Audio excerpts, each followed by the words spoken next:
Yan, magandang umaga. It's Tuesday na po, no? So, it's a Holy Week. So, always naguntain natin ang ating Panginoon kahit Holy Week na siya, 'di ba?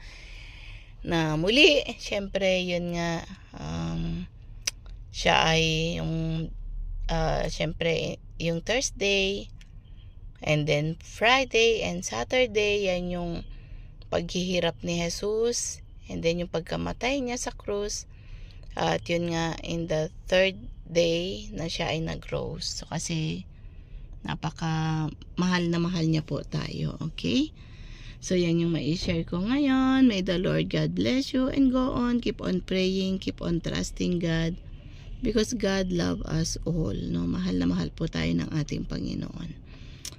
So yan, naghatid na naman tayo ng bata. Tiis-tiis lang.